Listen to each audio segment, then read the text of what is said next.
नमस्कार, मी दिगंबर नाईक. कल्पना रेसिपीज म्हणजे आपण म्हणतो ना, कल्पना एक, आविष्कार अनेक. म्हणजे थोडक्यात सांगायचं म्हणजे कसा, तुम्ही पापलेट म्हणा नको, तुम्ही सुरमई म्हणा नको, तुम्ही बांगडो म्हणा नको, तुम्ही कायच म्हणा नको. म्हणजे तुमका सांगताय की अ पासून झिए पर्यंत सगळे मासे आहेत, त्यांची उत्तम उत्तम रेसिपी त्यांना सबस्क्राईब करा, लाईक करा. युट्यूबवर कल्पना रेसिपीज. मी खाल्लंय, माका तर खूप मजा येईल, तुमका येतलीच. अजिबात विचार करू नको, पटकन सांगतो असताना ते दाबा आणि त्यांना लाईक द्या. धन्यवाद. मला कलर्स मराठीवरील एका कार्यक्रमाची जेवणाची ऑर्डर मिळाली होती. तुम्ही बघितलेच असाल, हे फिश बनवले होते मी आणि त्याबरोबर तांदळाच्या भाकरी आणि जिरा राईस पण बनवलेला आणि त्यांना मी बनवलेलं जेवण खूपच आवडलं व सर दिगंबर नाईक यांनी व्हिडिओमार्फत त्यांच्या प्रतिक्रिया मला कळवल्या.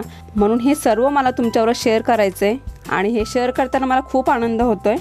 त्यामुळे मी जेवण बनवायच्या अगोदर एक छोटीशी व्हिडिओ काढली होती, तर ती तुमच्यावर मी शेअर करते आणि मला खूप आनंद होतोय. तुम्ही माझी रेसिपी बघतात, व्हिडिओला लाईक करता, चॅनलला सबस्क्राईब करतात, त्याबद्दल तुमचं मनपूर्वक आभार. थँक्यू.